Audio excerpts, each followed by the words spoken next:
Este programa é livre para todos os públicos. Hey! Arriba!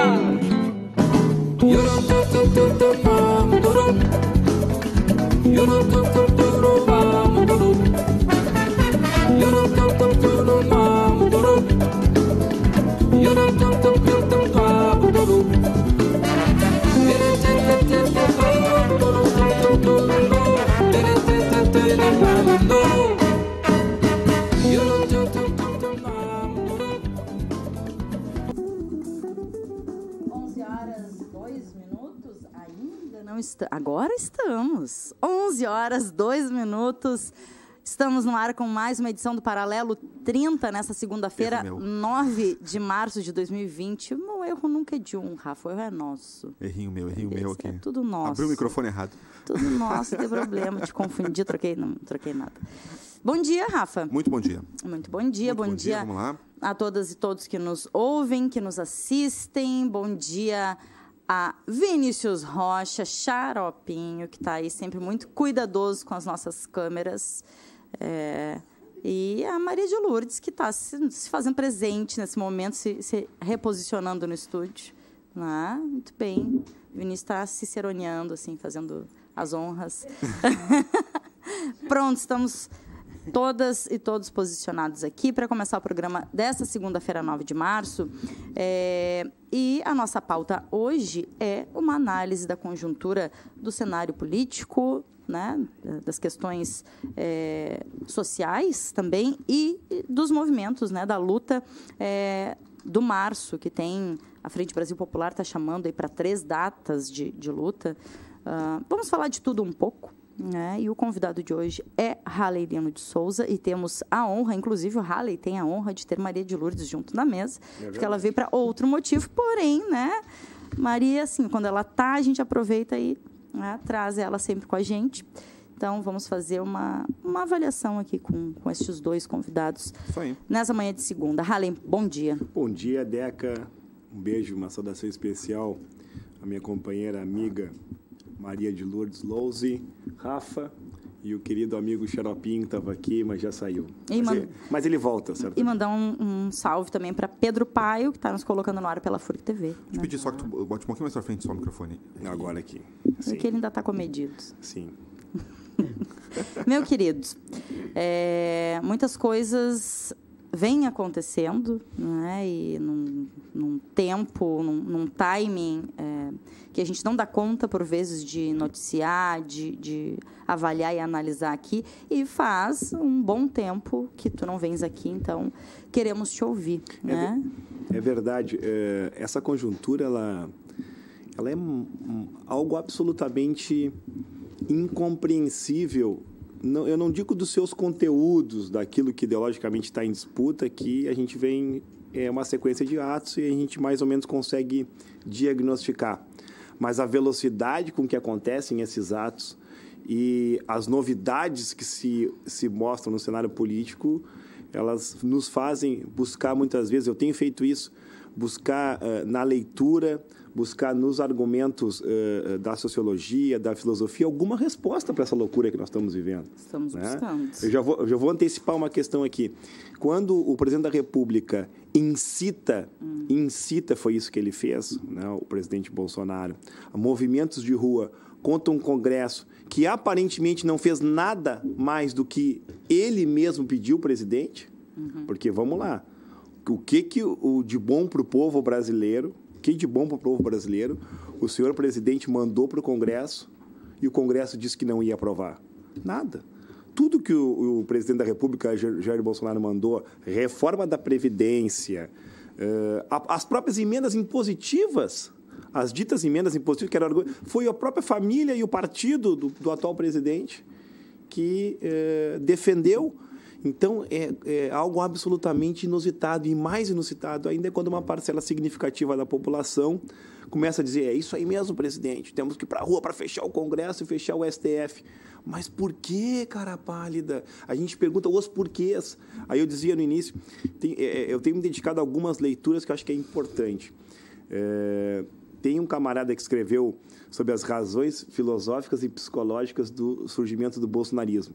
Né? Interessante. Giacomelli, eu tenho o nome dele, depois posso confirmar com vocês. Estou lendo a obra e começo a entender isso, né? Que tem muito da manipulação, da informação. E tem um outro cara da escola alemã que eu tenho falado muito dele, que é o Habermas, que fala da ação comunicativa. E eu estou convencido disso. Né? A grande disputa hoje é da ação comunicativa. Quem vencerá o debate da verdade? Porque hoje há milhares de verdades. Só que a minha verdade não é a verdade da fake news, não é a verdade dos WhatsApp, não é a verdade dissimulada que manipula as pessoas para defenderem ardorosamente. Tem que fechar o Congresso, tem que fechar o STF. Ninguém sabe o porquê. Ou muitas vezes sabe um porquê errado. Então, para mim, este é o fato mais inusitado. Nós precisamos compreender essa disputa, a disputa da comunicação, a disputa da ação comunicativa. E inicio por aí a minha preocupação, levanto essa questão como uma grande preocupação. Para mim, este é o centro hoje, que envolve diversos outros debates que nós vamos fazer aqui. Aí, por exemplo, nós vamos falar sobre reforma administrativa, que pega em cheio os técnicos administrativos da universidade, que nós já fizemos uma assembleia para tratar disso. A coisa é tão estarrecedora que quando eu falo como advogado do sindicato que pode-se perder a estabilidade no serviço público, pode ter demissão, pode-se perder a carreira, pode-se ter redução de salário, as pessoas estão assim, estaqueadas, né? Estão congeladas. Anestesiadas, porque acham que não pode acontecer. Alguns acham, não, isso não é verdade. Outros perguntam assim, o que nós vamos fazer? Né? Lembrando, esse não é um problema que só que o Brasil viu. A Espanha, há uns 5, 6 anos atrás, eu tive a oportunidade de estar num encontro nacional e uma deputada da Espanha vinha fazer um relato, representante dos trabalhadores, ela, e das trabalhadoras, vinha fazer um relato sobre isso. A Espanha fez um projeto parecido de retirada de direitos. Então, a experiência que nós estamos vivendo aqui no Brasil vai acontecer. Não há novidade. Só que No Chile também. Mas como é que a sociedade está anestesiada? Essa é a grande questão. E muitas pessoas desacreditadas desses alertas todos, das explicações, do aprofundamento, né, dessas contra-reformas, né, que vêm sendo apresentadas, muitas pessoas não creem quando se explica e se aprofunda no que efetivamente vai acontecer se for implementado. Isso tem, sim, muito a ver com a questão da comunicação. Tu quer ver? O quão bonito eu mostro ser aquilo para aquela pessoa, o quanto aquela pessoa se afeta e acolhe aquela ideia, e abraça aquela ideia. Tu quer ver uma falta de informação? Eu vejo isso muito dos companheiros e companheiras do serviço público. Eles estão apavorados porque eles acham, não, vai acontecer. Só que não se faz o debate. Por exemplo, se nós pegarmos os principais países do mundo, nós vamos verificar que o percentual de trabalhadores, da massa de trabalhadores em relação ao serviço público é sempre muito maior que no Brasil. Na Inglaterra tem mais servidores proporcionalmente, em termos de mercado de trabalho, no serviço público que no Brasil. Na Inglaterra, liberal. Tem aquela disputa se é liberal ou se não é. Mas, enfim, que passou por Margaret Thatcher. Né? Na Suécia, na Dinamarca. Nos Estados Unidos tem serviço público maior que do Brasil. Pois é. E a gente não tem esse... Como é que a gente faz esse debate? Porque nós estamos vivendo um momento que o servidor público é o demônio, está criminalizado, tem que acabar. Aí só a iniciativa privada dá certo. Aí eu olho o desastre lá de Belo Horizonte, lá da empresa privada, que matou milhares de pessoas, que fez um desastre ambiental sem proporção, que está com possibilidade de fazer outros desastres, porque há várias barragens lá em Minas Gerais no mesmo dia. Lá é privado. E aconteceu tudo o que aconteceu. Imagina se fosse público. Uma grande impunidade envolvida também, né, Halley? Aqui, ó, 11h11, eu vou registrar a participação da Magnólia, tem nos acompanhado diariamente. Ela diz, bom dia, Paralelo 30, bom dia, Rafa, Deca, manda um beijão para nossa Maria e um abraço ao Halley. Obrigado. Um abraço forte. Um beijo para a Mag aí. Halley, a gente está falando aí, né, sobre essa questão toda da gestão como um todo, do funcionalismo público. Lembrei, e essa proposta de ir reduzindo, né, o funcionalismo público, lembrei que no município do Rio Grande nós temos concursos acontecendo aí, né?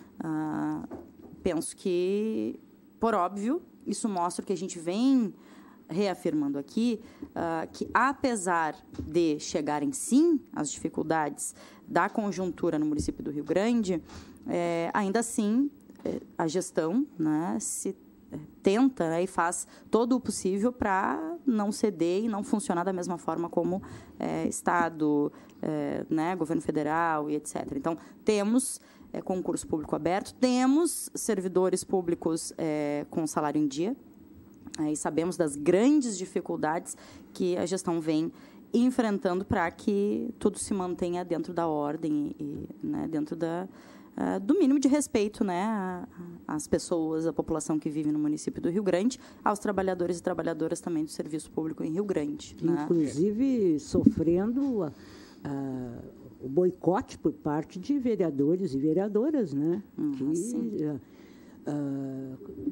Na questão do reajuste, da manutenção do salário dos servidores e servidoras, né?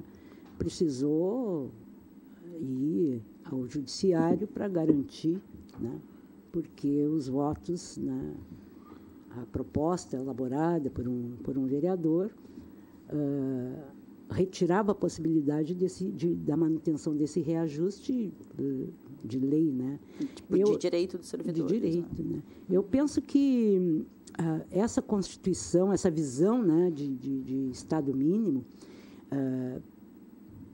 não serve absolutamente como novidade. Não é novidade, a gente já viveu, né, momentos em que tinha uma proposta nesse nível, assim. Pessoal que está na universidade há mais tempo lembra, nós ficamos 4 anos, né, com salários congelados e sem concursos, né? E isso só voltou a acontecer, né, a ter concursos nos governos do PT, né, nos governos do Lula e da Dilma. Né? Então, as pessoas até podem não querer que a gente fale nisso, não gostam. Eu digo que a memória é seletiva, né? Inclusive para as questões locais aqui.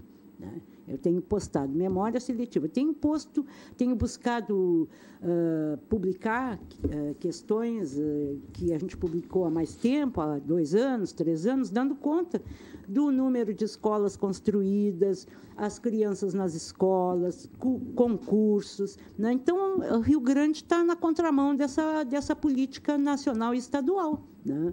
Então, eu acho que isso precisa ser registrado, sem dúvida nenhuma. As pessoas até podem não gostar do PT ou das coligações, né? Mas, indiscutivelmente, o Rio Grande está na contramão dessa política nacional e estadual. Né? Tá. E é um compromisso, né, que a gente tem com... Precisa, né? Duas questões importantes sobre esse tema que me parece que é importante destacar. Primeiro, fazer aquela pergunta tradicional e clássica. Para que serve o Estado? Né? Para que serve o município? Para que serve o Estado do Rio Grande do Sul, o governo federal? Para que ele serve? Ele serve para produzir políticas públicas para combater a desigualdade. Tá, mas vamos traduzir isso. Para que tem que ter servidor? Para que tem que ter professor, técnico administrativo, profissionais da saúde? Para prestar um serviço para a população. Então, quando eu faço uma discussão de tem que botar na rua, tem que demitir, não tem que contratar servidor, eu estou dizendo tem que ter menos saúde, tem que ter menos educação, tem que ter menos serviço público para a população aqui no município, ou no Estado, ou na União.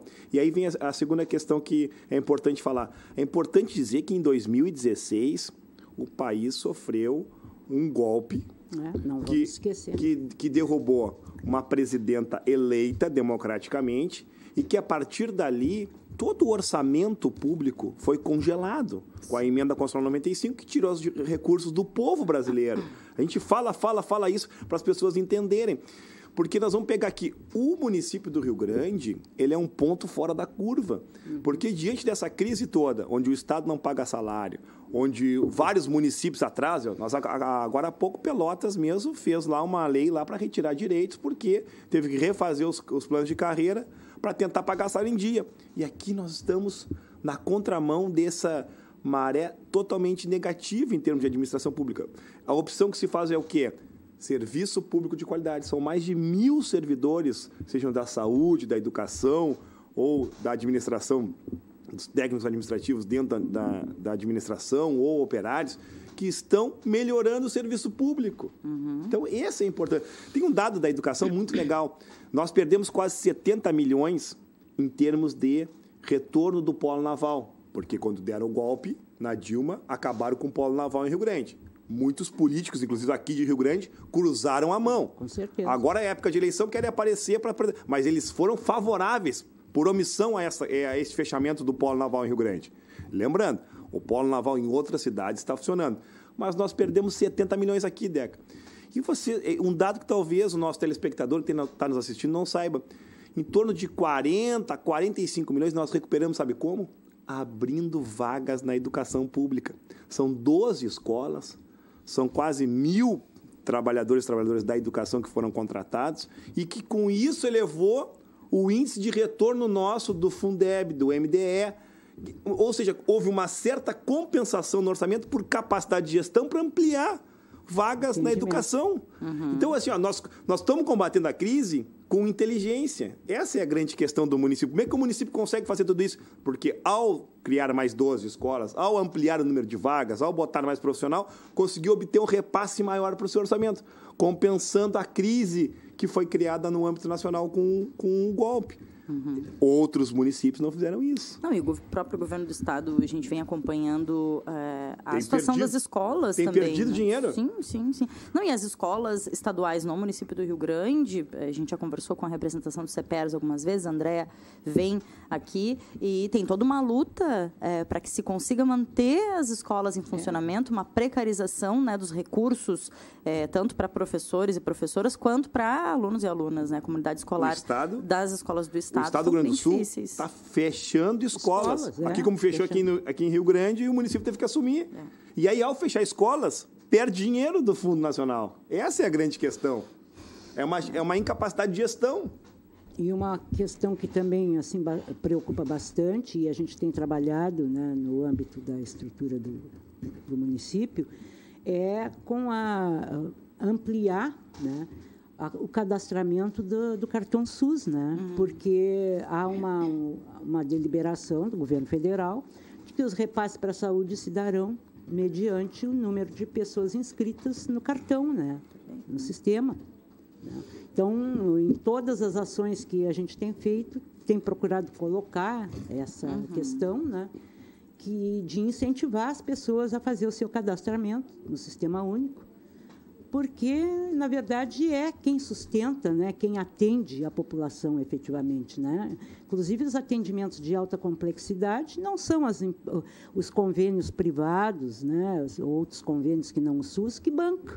Né? Então, é preocupante no sentido de que tu não podes permitir que haja redução, né, do recurso da saúde, sob hipótese alguma, porque a política essa política do governo federal é uma necropolítica. Né? Na verdade, tem um objetivo que pode não ser explícito para muitas pessoas, mas é de não atender a população que mais precisa. Né? E, infelizmente, depois tu ainda ouves o governador dizer, né, que lá no Rio as pessoas morreram soterradas porque as pessoas que são pobres que botam os lixos, que vão morar nos lugares onde não deviam morar. Quer dizer, essa desconstrução, né, da capacidade de organização da população e esse desrespeito, né, que tá crescente no Brasil, em alguns estados, no Rio de Janeiro, São Paulo, por exemplo, Rio Grande do Sul, é algo muito preocupante mesmo, assim, ó. Isso que o Halley disse, assim, essa letargia, né, provoca todos os dias, assim, quando a gente acorda, o que é que vem por aí hoje, né? Porque é incrível, é inadmissível tu imaginar, tu pensar, te colocar numa realidade de 2020. Né? Nunca, isso aí eu digo, e uma porção de gente que eu converso diz a mesma coisa. Nunca pensei que eu ia ver esse troço acontecer. Nem estudando história, não, nem estudando sociologia, nem há décadas no movimento sindical, né, Mariazinha? E é por isso tudo que março é um mês importantíssimo. Eu queria destacar isso, né? Porque no âmbito nacional, a Frente Brasil Popular e diversas centrais sindicais estão trabalhando nesse calendário de mobilização, que passou por ontem, dia 8 de março, né, que ninguém melhor do que a Maria para falar um pouco do que simboliza ontem, mas passa por 14 de março, em que completa 2 anos do assassinato político de Marielle e do motorista Anderson, também uma mobilização nacional para voltarmos a discutir isso. Aliás, quem matou Marielle? Até hoje ninguém respondeu, muito menos o atual governo que é responsável pela segurança pública nesse país. E diga-se aqui o senhor Sérgio Moro, que deveria se dedicar a isso, já que ele se dedica tanto à suposta realização da justiça. E o 18 de março, né, que é um dia nacional de mobilização contra tudo que nós estamos assistindo aí. Né, contra um Brasil que tem mais de 10 milhões de desempregados, contra um Brasil que impõe uma gasolina com R$5, agora o preço internacional despencou 20%, porque os árabes brigaram com os russos, vamos ver se vai despencar aqui no Brasil. Mais um botijão de gás R$80, né? O desemprego tomando conta, a desigualdade social no país aumentando, a fome aumentando, né? E a gente só escuta baboseira do governo central. E não tem uma resposta concreta para isso. Nosso povo está cada vez mais pobre, nosso povo está cada vez com mais dificuldade, e alguns ainda me dizem assim, não, mas tem que dar tempo. Mas tempo para quê? Porque eu só estou vendo... Porque é importante dizer, né? Esta política é a mesma que vem acontecendo desde o ano de 2016. Então, já tem 4 anos para fazer essa análise para dizer, olha, o governo anterior teve seus erros, mas em relação à vida do povo, não há como comparar. Não há como comparar. E se relativiza muito, né? Quantas pessoas precisam retornar à situação de miséria? Quantas pessoas precisam adoecer, passar fome? Que tempo é esse? Né? Porque não tem tempo para essas questões. Aí algumas pessoas vão dizer, mas o Brasil está quebrado. Olha, se ele tivesse quebrado... nós teríamos que ter lá, do ponto de vista econômico, algo para justificar. Ou uma guerra, ou uma convulsão social, ou uma grande crise do ponto de vista da saúde. O coronavírus chegou agora, né? Não vamos dizer que é o coronavírus, né? Tá. Não existe isso. Não existe. Agora, se ele tivesse... Pelo contrário, né? Pagaram uma Babilônia de dinheiro para pesquisar em função de que recursos teriam sido... E concluíram que não tinha absolutamente nenhuma...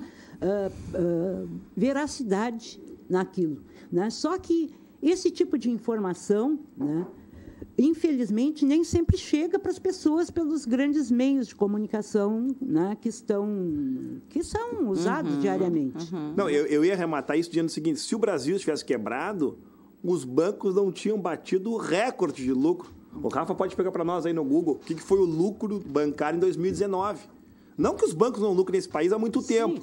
Lucram há muito tempo, né? Mesmo no governo anterior. Sim. Mas numa política de mediação, os bancos ganhavam e o povo ganhava alguma coisa. Agora está tudo acumulado nos bancos e no sistema financeiro. É isso. 18% de crescimento, registrou ganhos de 26,583 bilhões. 26 bilhões, enquanto nós temos milhões de brasileiros passando fome, entendeu? Essa é a grande contradição. Ou seja, alguém está ganhando neste processo. E outra, a mudança de paradigma político fez concentrar na mão de menos pessoas. Sim. Enquanto aquilo circulava, tinha emprego, as pessoas estavam empregadas, estavam vivendo bem.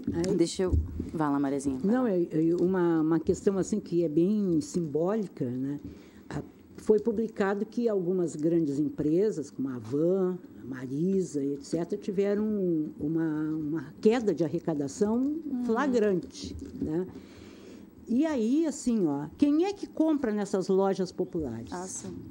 Né? Então, não é o mega empresário, né? Não é a High Society. Né? Quem compra nessas lojas populares é a população com menos recursos, né? Digamos que classe média. Né? Então, se teve uma redução consistente na arrecadação por parte desses empreendimentos grandes, significa que as pessoas, digamos que também teve processo de boicote, etc., né, em função da posição dessas empresas com relação a esse governo, né, e muitos de nós, não vou comprar mais na Marisa, que fez propaganda favorável ao golpe, né, por exemplo, e esse senhor que, né, da maneira que se organiza, né, da Havan. Digamos que um pouco tenha sido boicote em função dos movimentos, mas na grande massa, para a grande massa que compra nesses lugares, que é, né, a população que não é enriquecida, né? Significa, então, né, concretamente, que as pessoas estão com menos poder aquisitivo, e daí elas não estão comprando, e a empresa, então, também vai levar. Né? Então, é para reflexão, até que ponto o empresariado vai manter esse governo que está aí. E é cíclico, né? Por óbvio que a gente tem questões muito pontuais nesse momento, nesse cenário político, mas é bastante cíclico esses movimentos, né? Enfim, da classe média e parte do povo querer uma mudança e aí apoiar a direita, depois de passar por um período de crescimento, que foi o que aconteceu com a gente, apoia a direita, vê que se prejudicou muito mais do que, né, achava que ia vir uma solução milagrosa para todos os problemas, e vê que não, aí se volta novamente para a esquerda, ou para um governo progressista, ou enfim, né, e aí parece que esse ciclo é um ciclo, né, que tem início, meio e fim, e assim a gente vai. São 11h27, eu quero pontuar duas questões aqui, ó. A gente estamos hoje reorganizando, né, Rafa, o funcionamento do Paralelo. Então, começamos direto, né? Começamos direto com a pauta e com a conversa, com o bate-papo aqui. Nós não vamos fazer intervalo agora, e até não sei se informamos isso ao Pedro, então já fazemos isso juntos. Vamos direto até às 11h40 com a pauta, e aí às 11h40 se faz um intervalo e tem o espaço para música e para notas. Vamos fazer, né, nossas notinhas aí que normalmente fazemos no início do programa. A gente dedicava aqueles 15 minutos iniciais de programa para notas, a gente vai fazer no final, agora então, né, e começamos diretaço aí. E como são 11h28, nós temos aí 12 minutos até as 11h40, e gostaria de chamar para a nossa pauta também, Halley e Maria, o cenário pré-eleitoral. Nós temos eleições esse ano e sabemos que muito se movimenta nesse momento pré-eleitoral aí. Em ano eleitoral, muitas coisas parece que se movimentam, né? E nós temos Rio Grande no meio desse cenário eleitoral, por óbvio. Como é que as coisas estão se movimentando assim, na avaliação de vocês? Olha, eu posso falar algumas questões que já são concretas e outras que são avaliações ainda não confirmadas. Né? Eu posso falar em termos das candidaturas. Né? Ontem, no domingo, casualmente 8 de março, foi apresentada a pré-candidatura da companheira Darlene. A Darlene todos nós conhecemos, né? É uma servidora aqui da universidade, né? Uma técnica administrativa da universidade, que foi pró-reitora na gestão do reitor João Carlos e que participa do governo municipal aqui do Rio Grande com o Alexandre desde o primeiro governo. Né? No primeiro governo no gabinete, direto tratando no gabinete, e no segundo governo tendo um papel que foi importantíssimo, que foi o papel da gestão de projetos, exatamente o que nós conversamos agora há pouco. Quando o município estava com dificuldades orçamentárias, porque perdeu o polo naval, porque o governo federal engessou os recursos públicos, a Darlene teve um papel fundamental. As mais de 70 obras que nós temos no município hoje, que são em torno de 270 milhões de reais em investimento, em infraestrutura, em questões da saúde, pós-saúde, UPA, em questões de construção de escola, né, em pavimentação, ciclovia, os mais de 270 milhões, que eu costumo dizer que é o maior volume de recurso, considerando uma população de 200 mil habitantes. Não há no país uma gestão que tem um volume percentual tamanho como tem em Rio Grande, passa pela gestão desta pré-candidatura da Darlene. Né? Considerando que todas essas obras, né, visando um atendimento qualificado à população, também geram muitos empregos. Nós tínhamos esse dado ele vai ser apresentado, mas olha, são da casa dos milhares, né, de pessoas empregadas com essas obras, no momento de desemprego que o Rio Grande vive. Né?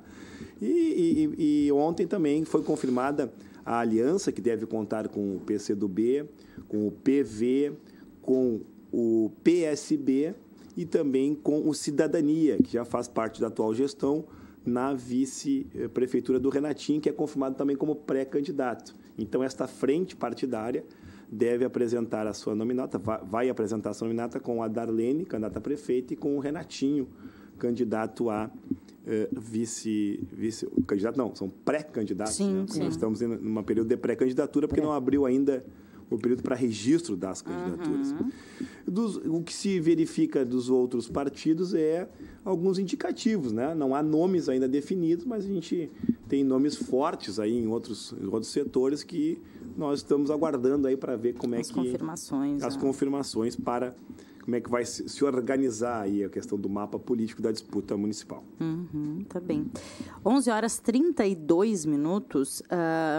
Nós não chegamos a trazer, Halley, foi na semana passada, né, quando viralizou nas redes, Facebook, acho que WhatsApp, as questões de políticos do município condenados, e aí temos aqui um advogado que pode, com segurança, nos trazer se está correto os termos ou não está, e, por óbvio, que nós e toda a população se pergunta, tá, isso vai mudar o cenário das eleições de 2020? Não vai? Tem político impossibilitado de concorrer, inelegível? Como está essa situação, por favor? O fato que se tomou conhecimento aí pela imprensa e também pelas redes sociais, né, são dois políticos conhecidos aqui do município que tiveram uma condenação em primeira instância. Né? O atual deputado estadual Fábio Branco, foi condenado, né, por improbidade, e também o vereador Júlio César Silva, né, do PMDB. Esta condenação, ela também tem lá no seu dispositivo da sua sentença, pelo que nós fizemos a leitura, uma suspensão dos direitos políticos por 8 anos. Né? Mas é importante dizer que não só esse político, mas todo cidadão brasileiro tem direito de recorrer. E certamente o farão, e já manifestaram publicamente que farão. Né? E esse processo deve subir para o Tribunal de Justiça do Rio Grande do Sul. Então, do ponto de vista da possibilidade de eles concorrerem, tecnicamente é possível dizer que é possível que eles concorram, né, se eles assim entenderem, na próxima eleição. Tá. Né? Aliás, se tinha alguma dúvida, eles ainda podem concorrer, o que não poderão, talvez, daqui a 2 anos, se esta sentença vier a ser confirmada. Porque tem toda a questão do trânsito em julgado, que se falou tanto no momento Não, é que no caso não precisa trânsito em julgado, precisa de uma decisão, neste caso deles, de segunda instância. E como eles vão fazer o recurso agora, talvez, e muito provavelmente, não dê tempo de julgamento na segunda decisão. O único processo que, em menos de 1 ano, teve julgamento em primeira e segunda instância foi o do presidente Lula. Né? Este processo, por exemplo, se eu não me engano, ele é de 2016. E é agora que teve decisão de primeira instância. E aí, provavelmente, tenha mais 1 ou 2 anos para ter uma decisão final. E isso significa o quê? Que a possibilidade deles concorrerem é agora. Que talvez daqui a 2 anos, se tiver uma decisão contra, mantendo a decisão atual, né, eles não vão ter mais condições de concorrer. Então, isso pode, inclusive, definir o cenário. Né? Eles podem estar vindo para a disputa eleitoral exatamente porque tem uma condenação. E essa seria a única possibilidade de eles ainda poderem participar da política, já que teriam que, num caso de confirmação da decisão em Porto Alegre, teriam que esperar mais 8 anos para participar da política. Sim, entendi. Então, esse cenário que está colocado. Tá bem. 11h35, temos 5 minutinhos para fazer um fechamento. Não sei se Maria quer também trazer um pouco das impressões de como foi o dia de ontem, né? 8 de março. Ou se também quer trazer alguma pontuação sobre essas questões que a gente está falando, fique muito à vontade. Eu vou falar rapidinho aqui da data, né? E do que a gente realizou ontem, e depois o Halley encerra. Eu fiquei muito satisfeita com o aniversário 40 anos do PT, a atividade que fizemos, né? O pré-lançamento da candidatura da Darlene e do Renatinho, né? Uma participação surpreendente, né, de pessoas lá conosco no almoço. O 8, ele foi efetivamente pensada, a data foi pensada justamente em função do simbolismo, né, do 8 de março, uma data de luta. Né?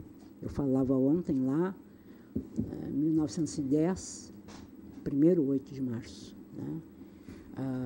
Essa organização das mulheres russas possibilitou, deslanchou a Revolução Russa, né? Foram as mulheres que saíram para a rua, né? Por pão, por trabalho, por dignidade. E antes delas, antes dessa data, já tínhamos mulheres e elas, de uma certa forma, sempre são invisibilizadas, mesmo nos livros de história, né? Então, é uma retomada que a gente faz, é um compromisso que eu pessoalmente assumi, né? De trazer, de dar visibilidade para as mulheres, aquelas que, na maioria das vezes, são desconsideradas, são invisíveis, né? E ontem, depois do almoço, do lançamento das pré-candidaturas, a gente desenvolveu, juntamente com os movimentos, né, de mulheres daqui, uma atividade lá no cassino, no quiosque. Uhum. Então, foi uma atividade bem plural, com a participação de outros partidos políticos ali e de movimentos, né? Então, e temos um mês inteiro de atividades, né, do Março Lilás, e a gente chama atenção, né, para o dia 28, que é uma atividade grande lá na Zona Oeste, também, né, institucional, mas não só, né, os movimentos e outros partidos aderiram a essa, Conselho, o Condim também, aderiram a essa nossa proposta construída, né, em nível da estrutura do município. Então, tem sido, né, o nosso compromisso, né, desde que o Alexandre assumiu, em 2013, tem tido o Março Lilás, eu ajudei desde o primeiro momento, mas nós só chegamos na coordenadoria em 2015 porque a Câmara não aprovava a criação dela, né? Então, é isso. 11h38, a gente tem aí menos de 2 minutinhos. Rapidinho, só para falar da publicação do livro que eu quero recomendar a leitura. A Filosofia Explica Bolsonaro. O autor é Paulo Giraldelli Júnior. Vale a pena ler, a gente consegue compreender muita coisa no texto dele. Segundo, aproveitar o espaço também para pedir escusas pelo ontem, neste ato que a Maria faz referência, né, o ato do PT e dos partidos marcando seus 40 anos do PT. Muitas pessoas, muitos companheiros e companheiras não puderam ir no ato porque esgotou os convites. Eu recebi muita cobrança pela rede social. Nós vamos ter que trabalhar num próximo evento para ter um local maior, né? Nós optamos por fazer lá no Parque São Pedro, no CTG. Então, eu quero pedir escusas por isso. E uma terceira questão, chamar para esses 3 acontecimentos, já não tem mais como ir no 8 de março, que foi domingo, mas dar sequência no 14, que haverá um ato chamado pelo PSOL, que é o partido da Marielle, lá, 17 horas no Dr. Pio, mas não é só um ato do PSOL, é da esquerda, é da resistência, é da compreensão de uma sociedade que não pode deixar passar um assassinato político que foi da Marielle. E no dia 18, haverão diversas mobilizações do setor da educação, da universidade, a Aptafurg, a Profurg, todos os setores envolvidos aí nesses atos de luta. 11h40, a gente precisa ir para o intervalinho. Quer falar mais alguma coisa, Maria? Não. Tá bem? Então vamos para um rápido intervalinho. A gente volta na sequência, e sim, com música e alguns informes com o Rafa. Eu vou passar a vez para o Rafa, então. Bora lá. Vamos lá e a gente já volta.